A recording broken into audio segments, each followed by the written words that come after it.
100 ভাগ লোক কোরবানি করতে গিয়ে ভুলটা করে, সেটা হলো কোরবানির পশু যারা বানায়, কসাই, তাদেরকে পারিশ্রমিক দেওয়া হয়, ঠিক না বেঠিক?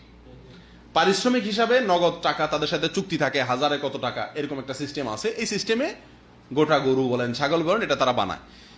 এই তাদের সাথে যে অর্থ চুক্তি থাকে পারিশ্রমিক হিসাবে, এই পারিশ্রমিকের বাইরে তাদেরকে আবার কোরবানির পশু থেকে কি দেওয়া হয়?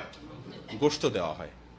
যদি তাদেরকে অন্য 10 জনের মতো দেওয়া হয় তাহলে তাতে কোনো আপত্তি নেই, কিন্তু তারা যেহেতু গরু বানাইছে সেই হিসাবে তাদেরকে অন্য 10 জনকে হয়তো আধা কেজি 1 পোয়া করে আপনি দিচ্ছেন, সাধারণ যাদেরকে দান করছেন, কিন্তু এদেরকে 2, 4, 5 কেজি দিচ্ছেন। কেন? তারা কষ্ট করছে, পরিশ্রম করছে তারা, এই জন্য তাদেরকে দিচ্ছেন। তাহলে পারিশ্রমিক হলো। পরিশ্রম করছে সেটাকে খেয়াল রেখে দিলেন, তাহলে এটা কি হলো? পারিশ্রমিক হলো। আর এই পারিশ্রমিক হিসাবে আপনার কোন কসাইকে অতিরিক্ত গোশত বলেন বা পশুর অন্য কিছু বলেন, এটা দেওয়া শরীয়তে জায়েজ নাই। কসাইরাও খুব চালাক, তারাও আমাদের সঙ্গে এই কোরবানির পশু এটা বানানোর জন্য যখন চুক্তি করে তখন খুব বেশি দরাদরি করে না, কারণ তারাও জানে যে 2, 4, 5 কেজি গোশত তো আমি এমনিই পাবো, তো 4 কেজি গোশত পালে তো 2000 টাকা দাম এমনি এসে গেল, অতএব 1000 যদি চুক্তিতে কমও হয় লস নাই, ঠিক না ঠিক? এটা ভুল। এ সম্পর্কে নবী করিম সাল্লাল্লাহু আলাইহি সাল্লামের একাধিক একেবারে স্পষ্ট নির্দেশনা পাওয়া যায়।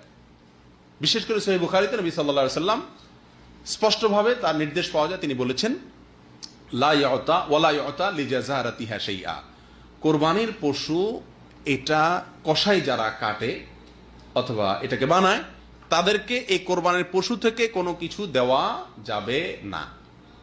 আলী রাদিয়াল্লাহু তাআলা আনহুকে নবী করিম সাল্লাল্লাহু আলাইহি সাল্লাম বিদায় হজের সময় তাকে কোরবানির পশুগুলা, তিনি নিজের হাতে অনেকগুলো কোরবানি করেছেন, বাকিগুলা তাকে করতে বলেছেন। এরপরে বলেছেন এই পশুর সবকিছু বন্টন করে দেওয়া মানুষদেরকে, হাজিদের মধ্যে তাদেরকে খাওয়াও, আর খবরদার কোনো কিছু তুমি ওই কসাইকে বা যারা বানাবে তাদেরকে দিবা না। অর্থাৎ তাদের পারিশ্রমিক আলাদা দিবেন, নগদ টাকা দিয়ে, কোরবানির পশু থেকে আপনি দিবেন না। আসলে কোরবানির পশুর এই গোশত, এটা আমরা কোরবানি করে দিলাম মানে আল্লাহকে দিয়ে দিলাম, ঠিক না ঠিক? আল্লাহ সুবহানাহু ওয়া তাআলার নিয়ম হলো কোনো কিছু আল্লাহকে দান করলে আল্লাহ নিজে সেটা গ্রহণ করেন না। আগের যুগে আল্লাহকে দান করলে মানুষ পাহাড়ে রেখে আসতো, সেটা আসমান থেকে এসে আগুন এসে জ্বালাই দিত, তার মানে আল্লাহ তাআলা অ্যাকসেপ্ট করছেন। আর যদি না জ্বালাইতো তার মানে আল্লাহ ওটা অ্যাকসেপ্ট করেন নাই। আর আখিরি জামানার উম্মতকে আমাদের জন্য আল্লাহ সুবহানাহু ওয়া তাআলা সুযোগ দিয়েছেন। সেটা কি?